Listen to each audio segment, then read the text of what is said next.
بسم اللہ الرحمن الرحیم۔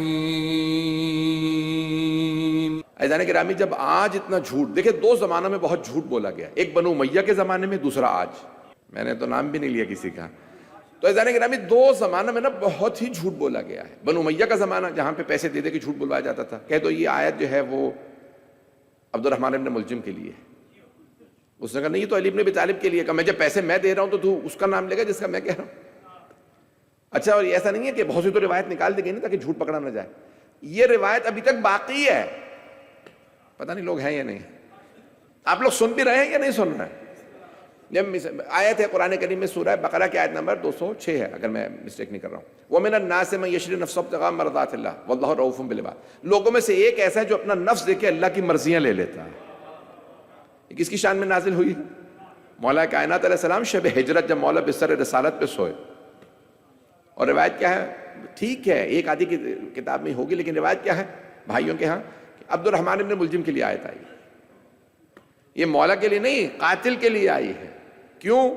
کیونکہ ایک صاحب کو بہت شوق تھا کہ جو جو علی کی شان میں آیات آئی ہیں انہیں بانٹ دیا جائے، نہیں ہے مجمع، یہاں تک کہ جتنی آیات مولا علی علیہ السلام کی شان میں آئی ہیں انہیں بانٹ دیا جائے۔ یہ ان کے مولا کے لیے نہیں، علی کے لیے نہیں ہے، یہ فلاں کے لیے ہے، میں نام نہیں لے رہا، یہ اس کے لیے ہے۔ یہ عبد الرحمن ابن ملجم والے تو میں نے بتا دی ہے، باقی میں بتا بھی نہیں سکتا۔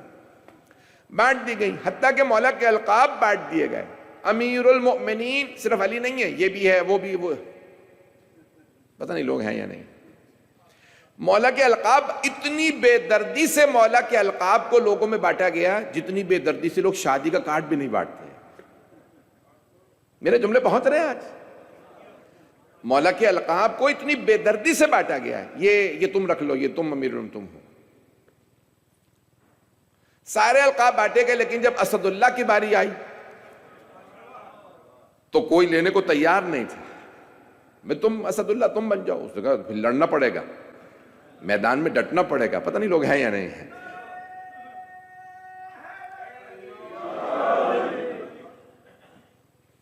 عزیزان گرامی یہاں تک ملتا ہے کہ یعنی جب القاب بھی بانٹے جا رہے تھے مولا کے، تو میں جو پیش کر رہا ہوں تاریخ میں کہ چھٹے امام علیہ السلام کا جو دور تھا وہ وہاں پہ ایک مرتبہ دوبارہ آزادی ملی۔ آج بہت سے لوگ اپنے آپ کو کہلاتے ہیں اہل سنت، بہت سے کہلاتے ہیں اہل حدیث، آپ ہوتے ہی نہ اگر چھٹے امام نہ ہوتے۔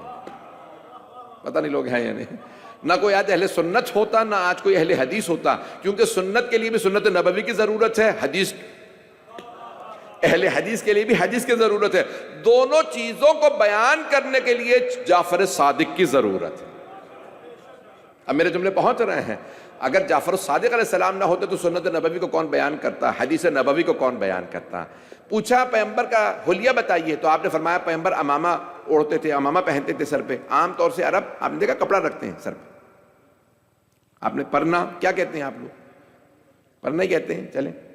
تو اسکارف کتنی زبانوں میں بتاؤں؟ تو اسکارف رکھتے ہیں عام طور سے عرب، اس کے اوپر وہ ایک رکھ لیتے ہیں، اور یہ بعض لوگ بغیر اس کے ایک اسکارف لے لیا اور ایک عبا۔ چھٹے امام سے پوچھا کہ رسول خدا کہا کہ آپ عبا بھی پہنتے تھے، مولا سے پوچھا نا کہ آپ عبا کیوں پہنتے ہیں؟ صرف عبا کیوں نہیں لیتے؟ عرب صرف عبا لیتے ہیں، پرنا رکھتے ہیں، آپ امامہ پہنتے ہیں۔ عبا اس زمانے میں بٹن نہیں چاہیے، جیسے ہم بٹن لگا لیتے ہیں، تو مولا پٹکا باندھتے تھے۔ آپ نے دیکھا بہت سے بزرگ مراجے پٹکا باندھتے ہیں ابھی بھی، کیوں؟ سنت نبوی ہے۔ مولا علی سے پوچھا آپ دو کیوں پہنتے ہیں گرمیوں میں بھی؟ کہا کیونکہ پیغمبر دو پہنتے تھے، عبا بھی پہنتے تھے، عبا بھی پہنتے تھے، پٹکا باندھتے تھے، امامہ۔ تو کہا یا علی اتنی گرمی میں بھی؟ کہا اگر سنت نبوی کو میں زندہ نہیں رکھوں گا تو اور کون رکھے گا؟ اگر میرے جملے پہنچ جائیں، Who will revive the sunnah of the Holy Prophet if I do not revive the sunnah of the Holy Prophet؟ یہ اہل بیت کا کردار تھا۔ نہ آج کوئی اہل سنت ہوتا، نہ آج کوئی اہل حدیث ہوتا اگر جعفر الصادق علیہ السلام نہ۔ پوچھا مولا پیغمبر چلتے کیسے تھے؟ تو کہا کہ پیغمبر کا آپ جانتے ہیں نا قد بڑا تھا، خوبصورت تھے۔ پتہ نہیں لوگ ہیں یا نہیں؟ پیغمبر کا قد بڑا تھا اور بہت خوبصورت تھے، جب چلتے تھے تو کاندھے جھکا کے چلتے تھے۔ کہا کیوں؟ کہا اپنے بازوؤں کو عبا کو سمیٹ کے چلتے تھے تاکہ کوئی یہ نہ سوچے خوبصورت ہے تو اکڑ کے چل رہا۔ کہ حبیب خدا سر جھکا کے نگاہیں جھکا کے چلتے تھے، سلام میں پہل کرتے تھے، اگر راستے میں کانٹے یا پتھر ملیں تو پاؤں سے الگ کر دیتے، اسے پاؤں سے ہٹا کے۔ کہا کیوں؟ کہا تاکہ کوئی اور اس میں الجھ کے گر نہ جائے۔ میں دوبارہ کہوں گا، نہ کوئی اہل سنت ہوتا نہ اہل حدیث ہوتا۔ اگر آج سنت، اب میں اس سے بھی سخت جملہ کہنے والا ہوں، آپ کا سناٹے پہ قربان جاؤں میں آج. ہاں ہوں کرتے رہتے نا، پتہ چلتا ہے کنیکٹڈ ہے مجمع، مجھے سنانے کی عادت نہیں، میں سنو کے چلا جاؤں، تو بولتے رہیے گا تھوڑا سا انسان. تو امام بخاری کو امام مانا جاتا ہے، حدیث کا بھائیوں کے نزدیک امام مانا جاتا ہے. امام بخاری سمجھ جائیں گا.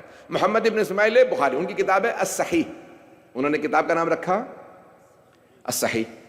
صحیح بخاری جو کہا جاتا ہے کہ صحیح یعنی کیا مطلب؟ حدیث میں جو صحیح تھی 10 لاکھ جمع کرنے کے بعد 1 لاکھ، پھر استخارے دیکھ دیکھ کے 2 رکعت نماز پڑھ کے جمع کر کے 6,500 انہوں نے روایات نقل کی اپنی کتاب کے اندر، اگر ریپیٹس نکالے جائیں. توجہ.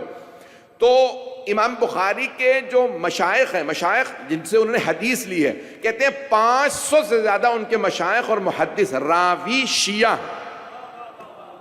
جو سب کے سب چھٹے امام کے یا شاگرد ہیں یا شاگردوں کے شاگرد. ابھی بھی سارا مجمع نہیں ہے، یا چھٹے امام کے شاگرد یا شاگردوں کے شاگرد ہیں. امام بخاری کی صحیح بخاری پوری نہیں ہوتی اگر امام صادق نہ ہو.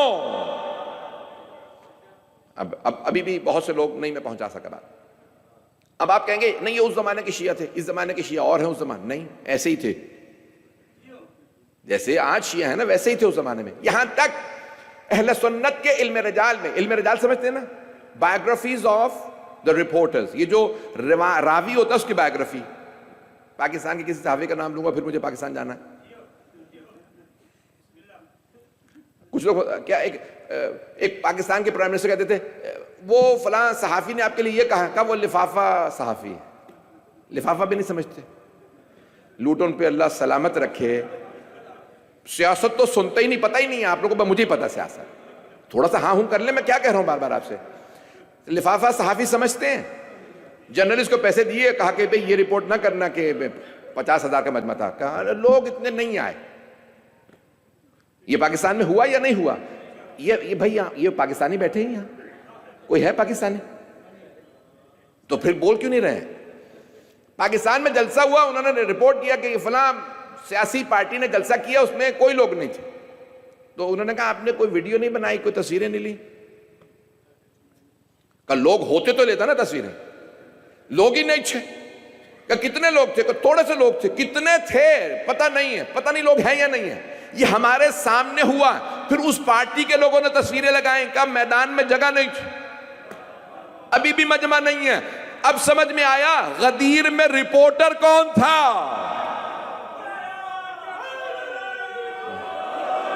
اب میرے جملے پہنچے تھے جانے کی. یہ غدیر میں کوئی تھا ہی نہیں. وہ دوسرے کہہ رہے نہیں 1.25 لاکھ صحابہ کا مجمع تھا. نہیں، وہاں دوستی کا اعلان ہوا تھا. جناب سلمان کہہ رہے نہیں، علی کی ولایت کا اعلان ہوا تھا. اب میرے جملے پہنچ رہے ہیں. اب سمجھ میں آیا راوی کا سچا ہونا کتنا ضروری ہے. عزیزان گرامی، جو میں بات پہنچانا چاہ رہا ہوں، آج ہم اس دور میں ہیں. عزیزان گرامی، بہت سے افراد چیمپئن بنے ہوئے ہیں ہیومن رائٹس کے، the rights of children. 168 بچیوں کو شہید کر دیا گیا، لیکن بولنے والا کوئی نہیں ہے. سارے سناٹے میں ہیں. بھئی آپ تو چیمپئن ہیں، آپ تو مثال کے، میں بھی میرے منہ سے 2-3 پارٹیوں کے نام نکلنے والے تھے. بڑی مشہور یعنی یوکے کی بڑی بڑی ہیومن رائٹس کی بڑی تنظیمیں ہیں. میں نام نہیں لیتا، ابھی آپ لوگ بعد میں بھگتیں گے، پڑھ کے چلا گیا، ہمیں بند کروا گیا. ایسا ہوتا ہے نا بھئی. کئی مرتبہ ایسا ہوتا ہے میں آپ کے یہاں گھر بیٹھوں، سامنے جا کے اینٹیں مارنے لگ جاؤں، پکڑا کون جائے گا؟ آپ لوگ. اینٹیں مار کے میں چلا گیا. لیکن میں بڑے محتاط انداز سے بول رہا ہوں. عزیزان گرامی، وہ بڑی بڑی ہیومن رائٹس کی تنظیمیں جو چیمپئن بنی ہوئی تھیں، 168 بچیاں شہید ہو گئیں. Women's rights, human rights, democracy, equality, ساری باتیں کرتی رہی، لیکن ایک تنظیم نے مذمت نہیں کی. اگر لوگ پہنچ جائیں. تہران کے اندر ایک سینگاگ سمجھتے ہیں؟ یہودیوں کی عبادت کا معبد یہود. جیسے عیسائیوں کا چرچ ہوتا ہے کلیسا، فارسی میں گرجا گھر اردو میں کہتے ہیں ہم لوگ، کنیسا عربی میں کہتے ہیں، انگلش میں چرچ کہتے ہیں. 4 زبانوں میں بتا دیا. سینگاگ یہودیوں کا معبد، عبادت گاہ، ان کی مسجد کہہ لیں. وہ کہتے ہیں اسرائیل سے زیادہ پرانا معبد تھا تہران میں. اسرائیل کہتے ہیں نہیں 80 سال پرانا ہے یہ. وہ کہہ رہے ہیں نہیں، یہ اسلام سے بھی پہلے کا سینگاگ ہے. اگر پوری دنیا میں اگر ایران نے سینگاگ گرایا ہوتا تو خبر بن جاتی ہے، لیکن خبر نہیں بنی کیونکہ اسرائیل نے گرایا. میرے پتہ نہیں بھائی پہنچ رہے ہیں یا نہیں پہنچ رہے ہیں. کچھ لوگ پہنچنا چاہ نہیں رہے ہیں، وہ کہیں مولانا جو اندر ہو تو اکیلے کے اندر ہوں. عزیزان گرامی یہ دیکھیے دور جو چھٹے امام علیہ السلام کا دور تھا نا، بڑا خطرناک دور تھا، جہاں چھوٹی چھوٹی بات کو دیکھیں کئی لوگ ہوتے ہیں نا، وہ یہاں کے لوگ نہیں سمجھیں گے.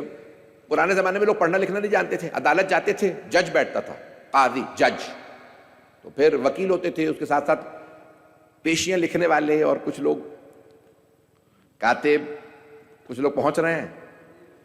تو اب آج کل بھی ایسے لوگ ہوتے ہیں جو اپلیکیشن لکھتے ہیں، ہاں کیا لکھنا ہے، یہ لکھنا ہے مضمون، وہ اچھا ٹھیک ہے میں کورٹ کی زبان میں لکھ دیتا ہوں. کورٹ کی زبان کے حساب سے وہ جو بیچارہ بیٹھا ہوا ہوتا تھا باہر، وہ زمین پہ بیٹھا ہوا ہوتا تھا، ہاں ٹھیک ہے کیا کرنا ہے، قاتل کو مقتول کرنا ہے، مقتول کو قاتل. کچھ لوگ پہنچ رہے ہیں. ایسا نہیں کہ یہ تاریخ میں ہوتا رہا ہے. ایک مورخ تاریخ لکھ رہا تھا، اس نے لکھا کہ بادشاہ موجود تھا، زندہ تھا، اس نے کہا کہ جی اس بادشاہ کی حکومت میں دور دور تک عدل و انصاف نہیں تھا. بادشاہ نے کہا یہ تو نے لکھا ہے، دوبارہ لکھ. عدل و انصاف کا دور دورہ تھا. کچھ لوگ پہنچ رہے ہیں. عزیزان گرامی قلم بکنے لگے، خطاب بکنے لگے. بہت سے افراد جو چیمپئن بنے ہوئے تھے عدل و انصاف کے، ہیومن رائٹس کے، وہ آج غائب نظر آ رہے ہیں. کئی تو اپنے لوگ غائب نظر آ رہے ہیں. عزیزان گرامی جب برا وقت پڑتا ہے نا تو کیا ہوتا ہے، برے وقت میں کہتے ہیں، اردو کا محاورہ ہے، برے وقت میں سایہ بھی ساتھ چھوڑ دیتا ہے. اچھے وقتوں میں سب آ جاتے ہیں. میں ایک جملہ کہنے لگا ہوں بہت سخت، میری اپنی محنت ہے، شاید جو علماء اور اہل علم بیٹھے ہیں، محقق بیٹھے ہیں، اہل تحقیق بیٹھے ہیں، وہ بھی شاید لطف لیں میرے اس جملے سے. بڑی محنت ہے میری اس پہ. عزیزان گرامی مولا امیر کو خلافت مل گئی، حکومت مل گئی. ظاہری حکومت کی بات کر رہا ہوں، ولایت کی نہیں. ظاہری حکومت مل گئی، مولا پھر بھی پھٹے ہوئے لباس میں رہتے تھے، پیوند لگے لباس میں. جانتے ہیں کیوں؟ ایسا نہ ہو اب کئی لوگ مجھے اس لیے ماننے لگے، اب تو علی حاکم بن گئے، چلو مانو کچھ تو ملے گا. مولا نے کہا خبردار میں پیوند میں رہوں گا، ماننا ہو تو میری ولایت کی خاطر ماننا، اللہ کی خاطر ماننا، حکومت کی خاطر نہیں. عزیزان گرامی مولا کی حدیث خدا کی قسم سونے کے پانی سے لکھ کے لگائیں تب سمجھ میں آئے گی.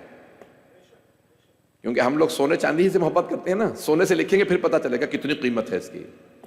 مولا فرماتے ہیں اذا اقبلت، اگر دنیا کسی کا رخ کر لے، if the world turns to someone، تو مولا کہتے ہیں اگر رخ کر لے نا کسی کا، دنیا کسی کا رخ کر لے، کسی کی طرف ہو جائے، کسی کی ہو جائے، تو کیا کرتی ہے؟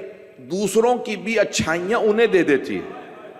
وَإِذَا أَدْبَرَتْ، اور اگر رخ پھیر لے، and if the world turns away from you، تو کیا کرتی ہے؟ سولبت محاسن انفسہم، تو ان کی اپنی خوبیاں ان سے چھین لیتی.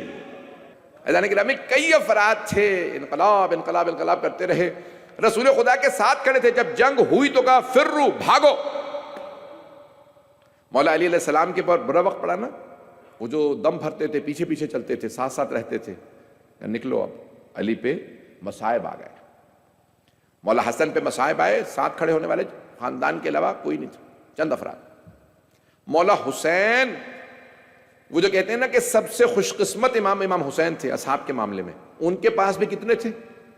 صرف 72 نہ کہا کیجئے. یہ نہیں ہے کہ اس زمانے میں 1000 شیعہ تھے، لاکھ سے زیادہ شیعہ رہے ہوں گے اس زمانے میں، لیکن 72 آئے. عزیزان گرامی جب برا وقت پڑتا ہے نا پھر پتہ چلتا ہے کتنے لوگ ساتھ ہیں. میرے جملے پہنچ رہے ہیں؟ کئی ایسے ہوتے ہیں کہتے ہیں کہ بھئی اب یہ برا وقت ہے تو چلو ایک دھکا میں بھی دے دیتا ہوں. ہاں میں نے دیکھا ہے کہ سخت وقت کے اندر کئی لوگ عزیزان گرامی اب جس دور سے گزر رہے ہیں، لیکن آج یقین مانیے ایمان بڑا مضبوط ہو گیا ہے. ایک ایسا ملک جس کا ٹوٹل ڈیفنس بجٹ ہے $8 بلین، وہ اس ملک سے لڑ رہا ہے جس کا ہے $2 ٹریلین. نہیں ہے مجمع. 2 ٹریلین کتنے ہوتے ہیں؟ 2000 بلین. 2000 بلین ایک ملک کا ڈیفنس بجٹ ہے، دوسرے کا ہے 8 بلین. وہ کہتا ہے میں دنیا کی سپر پاور ہوں، دوسرا اس کے ساتھ کہتا ہے میں ٹیکنالوجی کی 2 سپر پاور ہوں. وہ دونوں مل کے لڑ پڑتے ہیں کہ اس کو ہم ماریں گے، اور دونوں ہاتھ منہ توڑوا کے میں تو مثال دے رہا ہوں سر. عزیزان گرامی بہت سے افراد کہتے ہیں کہ تم کہتے ہو تمہارے امام مدد کرتے ہیں.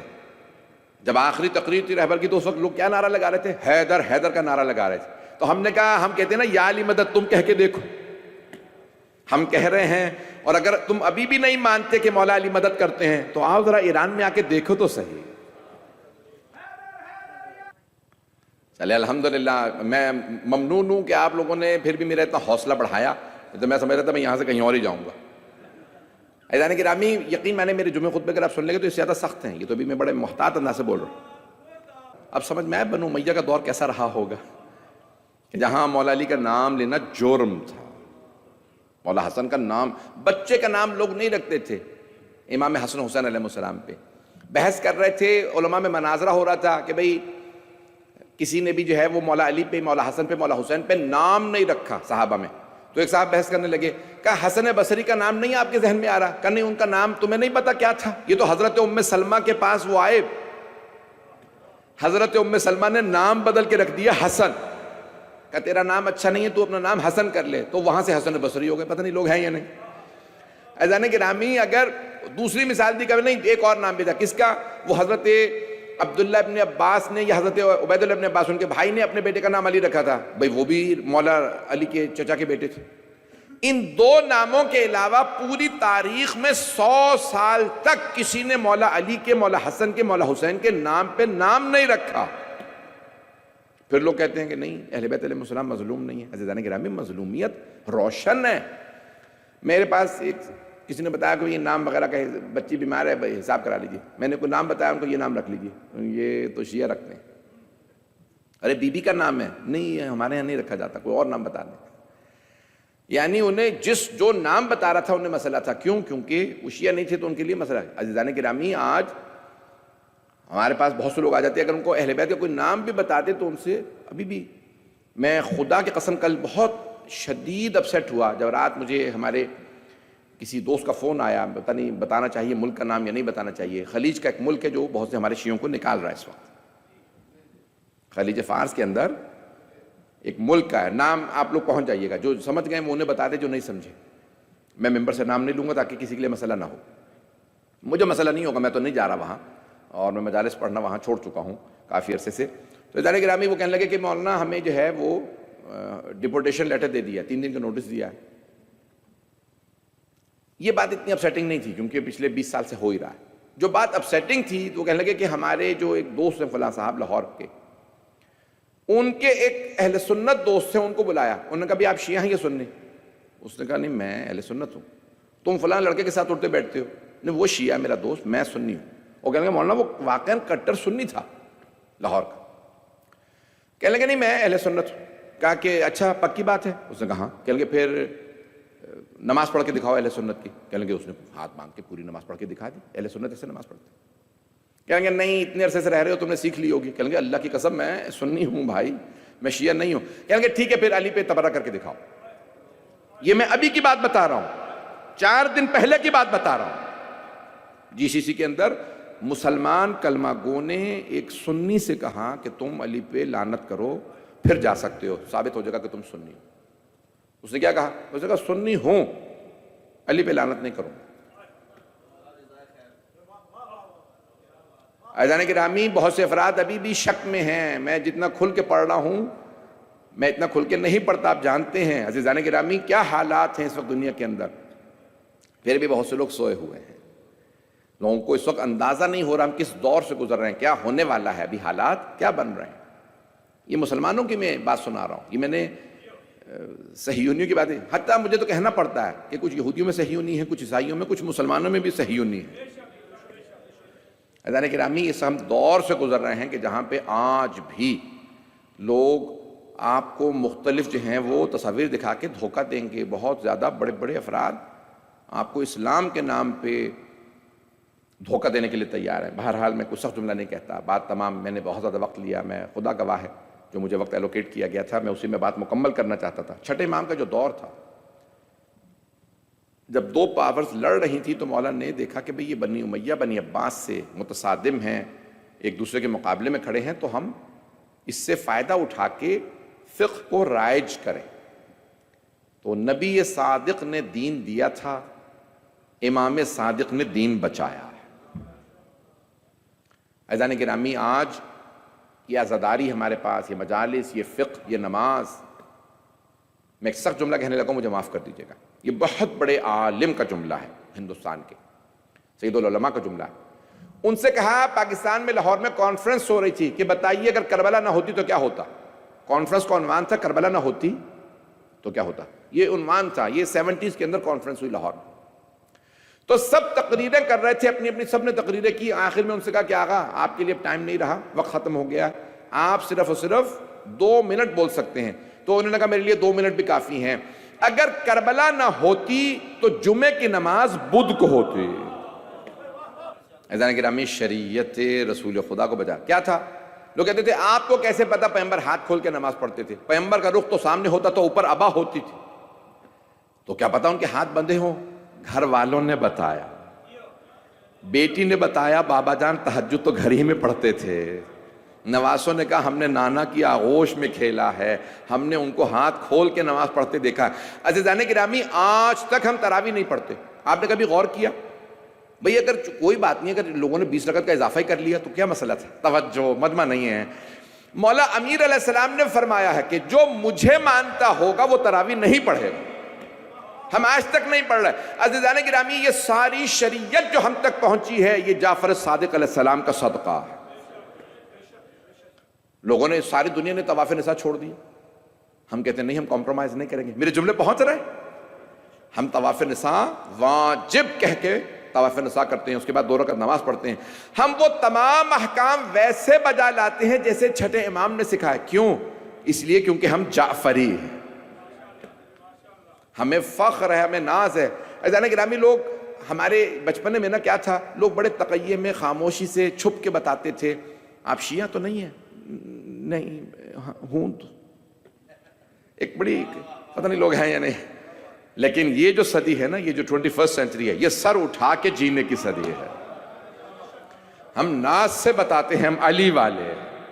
تم نے دیکھنا، ذرا دیکھ لو، ابھی بھی ہم کوئی میدان سے ہمارا آج بھی کوئی عالم بھاگا نہیں ہے۔ کتنی ملکوں سے دعوت آئی، یہاں آ جائیں بچ جائیں گے، ماسکو آ جاؤ، کا نہیں، ہم بھاگنے والوں کو نہیں مانتے۔ عزیزان گرامی، ڈٹنے کے لیے نا، انسان کو میدان میں ڈٹنے کے لیے بڑا دل چاہیے ہوتا، اور دل بڑا صرف علی والوں کے پاس ہوتا۔ میرے جملے پہنچ رہے ہیں عزیزان گرامی؟ کہنا بڑا آسان ہوتا، لیکن میدان میں ڈٹنا بہت مشکل کام ہے۔ ہم اہل بیت علیہ السلام کے ماننے والے ہیں۔ عزیزان گرامی، کربلا سے کوئی بچہ بھی بھاگا نہیں ہے۔ جب پوچھا نا کوفے والوں نے تم نے بچوں کو کیوں مارا، تو جانتے لشکر یزید نے کہا کہ ہم نے نہیں مارا، ایک ایک بچہ اپنے آپ کو پورے لشکر پہ گرا دیتا تھا۔ کہا یہ قاسم ابن حسن، ان کی تو داڑھی بھی نہیں آئی ہے، علی اکبر کی تو چلے داڑھی تھی، قاسم ابن حسن ایک بچہ کا، یہ بچہ کس کا؟ بہت خوبصورت ہے، لگتا ہے کہ چاند زمین پہ آ گیا ہے، لیکن بال لگتا ہے تم نے بہت برا مارا ہے، چہرے پہ نشان ہے، بچے کی تو داڑھی بھی نہیں ہے، تم نے کیوں اتنا مارا؟ کہا ہم نے نہیں مارا، یہ بچہ پورے لشکر پہ گر گیا تھا۔ کہا کون ہے یہ بچہ؟ کہا یہ علی کا پوتا ہے۔ کہا پھر اس کے خون کا اثر یہی تھا۔ پتہ نہیں لوگ پہنچ رہے ہیں نہیں پہنچ رہے۔ کہا ایک بچہ پوری فوج سے لڑ رہا تھا، کہا 13 برس کا بچہ فوج سے ایسے لڑ رہا تھا۔ کہا کیوں لڑ رہا تھا؟ کہا پتہ نہیں حسین نے کیا سکھایا تھا۔ کہا یہ کیوں نہیں کہہ رہے کہ کیا کھلایا تھا؟ کہا نہیں، کھانے پینے کو تو تھا نہیں۔ تو جانتے کوفی نے کیا کہا؟ بغیر کھائے پیے ایک بچہ پوری فوج سے لڑ رہا تھا۔ کہا حسین نے نہ جانے شب عاشور بچوں کو کیا سکھا دیا تھا، بچے بھاگتے نہیں تھے۔ کہا قاسم تو قاسم، اون و محمد نہیں بھاگے۔ کہا ارے کیا کہنے، ایک چھوٹا سا بچہ آیا، وہ مسکرا کے تیر گلے پہ لے رہا ہے۔ بچہ آپ جانتے نا جناب، میں کہوں گا حرملہ تو نے اس بچے کو تیر مارا ہے جسے یہ بھی نہیں پتا تیر کھا کے رونا ہے یا ہنسنا ہے۔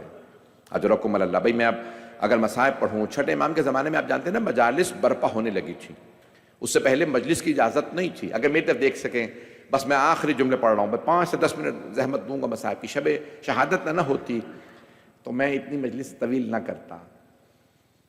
چھٹے امام کے زمانے، چوتھے امام مجلس نہیں ہوتی تھی، امام بس خود ہی روتے رہتے تھے، واہ حسینہ، بار بار اگر مصائب پڑھنا چاہتے تھے، مصائب پہ پابندی تھی، بنو امیہ کا دور تھا، مجلس نہیں پڑھ سکتے۔ چھٹے امام آپ خطبہ نہیں دے سکتے، چوتھے امام سے بار بار کیا کہتے تھے؟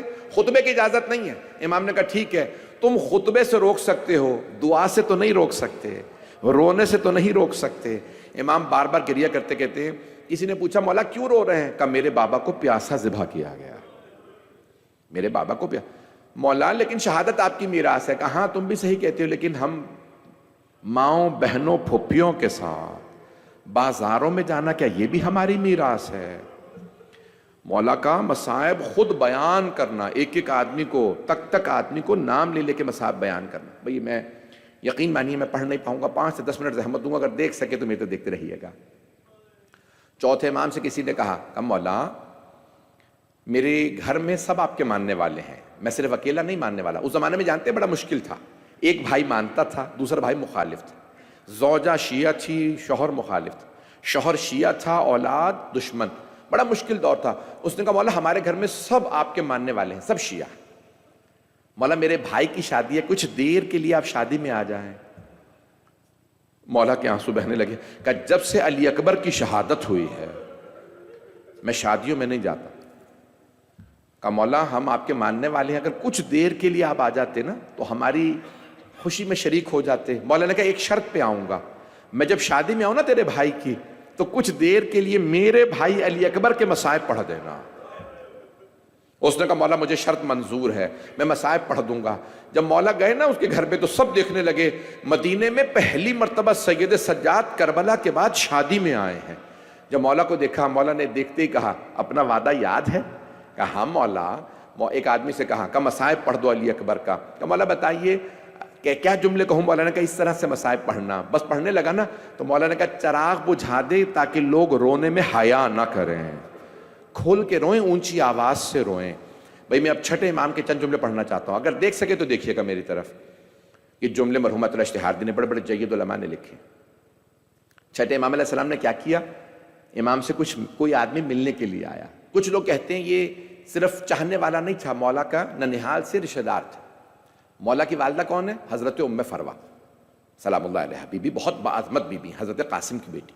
آیا کہا مولا, امام صادق سے کہنے لگا مولا میں نے آپ کو کبھی اتنا گریہ کرتے نہیں دیکھا, اتنے آنسو آپ کی آنکھوں میں, کیا بات ہے مولا؟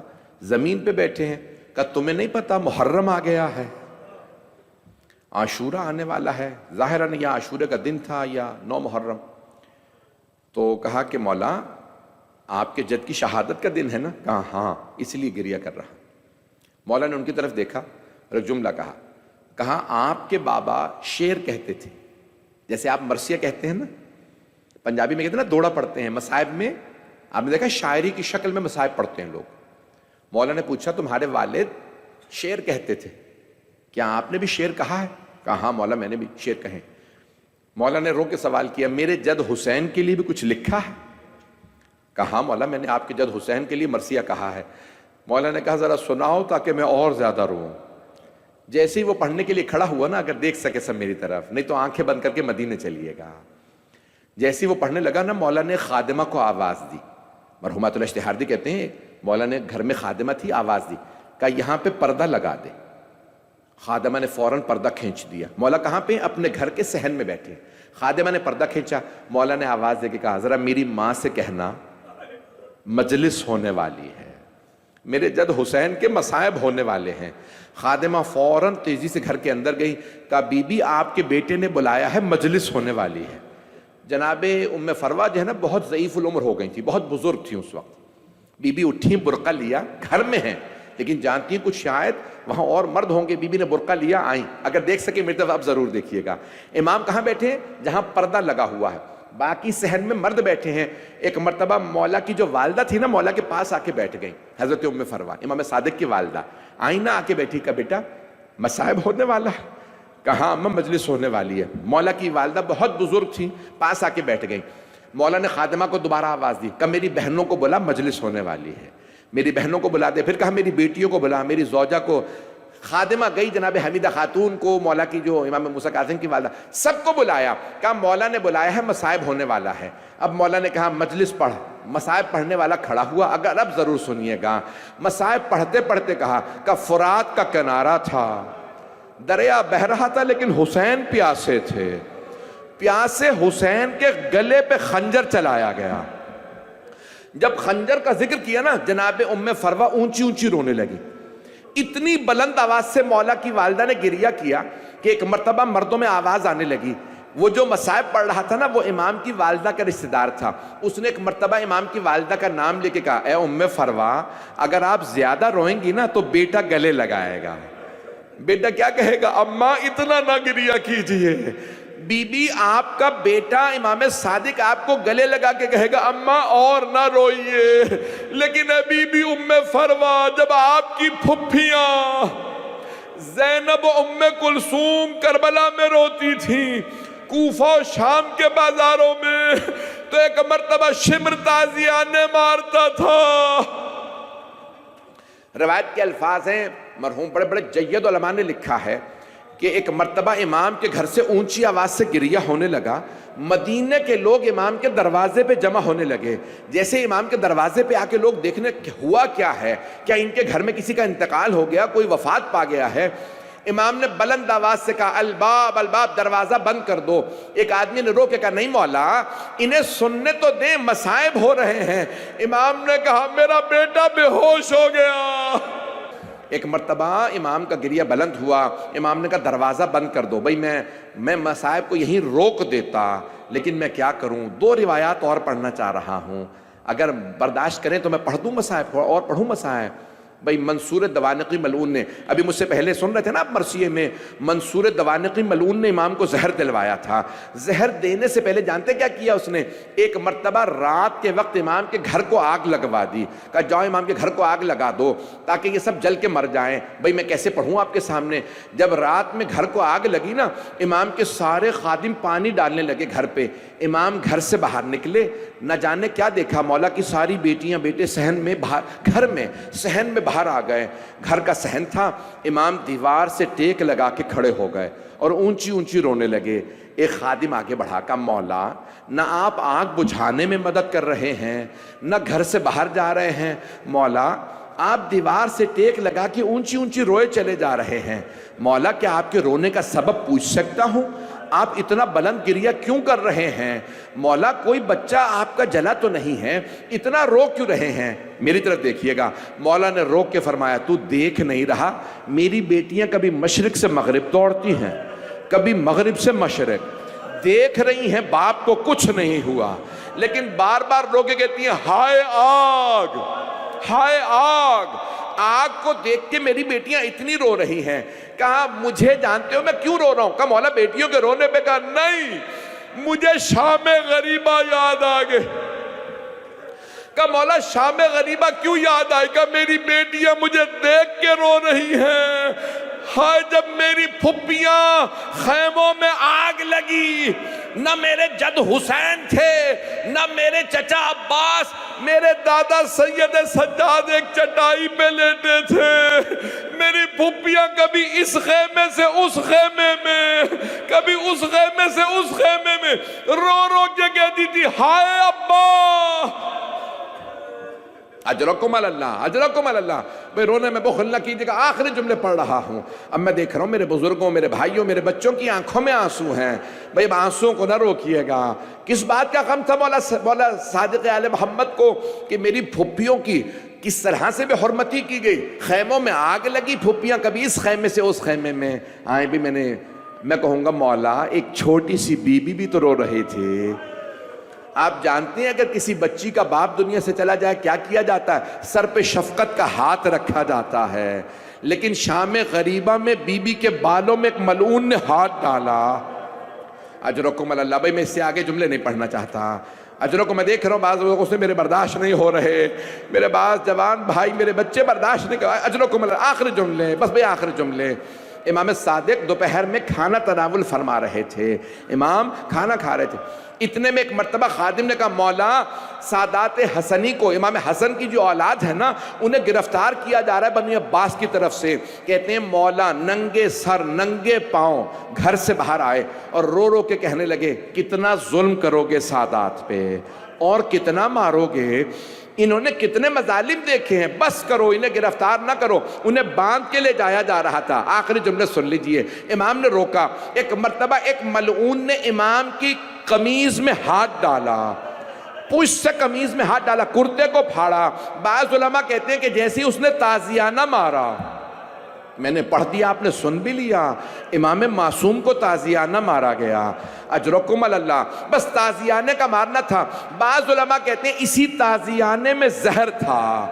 جب ایک مرتبہ اس نے دوبارہ تازیانہ مارا، امام زمین پہ گرے، بس بزرگ تھے، 65 برس کے تھے، سفید ریش تھے، جیسے ہی تازیانے لگے امام کے لوگوں نے اٹھایا، امام نے کہا مجھے گھر کے اندر لے چلو، مجھے گھر کے اندر لے چلو۔ ایک مرتبہ لوگ جمع ہونے لگے، ارے امام جا رہے ہیں، امام نے سب کو جمع کیا، 2 وصیتیں کی، ایک کہا نماز میں کوتاہی نہ کرنا، جانتے ہیں دوسری وصیت مولا نے کس انداز سے عزاداری کی ترغیب دلائی ہے کہ میرے بعد میری مجلس ضرور برپا کرنا، یعنی ہر امام کو حسرت تھی کہ میرے بعد رونے والے ہوں۔ میں نے پڑھ دیا، آپ نے سن بھی لیا، لیکن ہائے کربلا، مولا سجاد کو رونے کی بھی اجازت نہیں تھی۔ کبھی ایسا بیٹا نہ ہو جوان بیٹا روئے تو رونے پہ تازیانے۔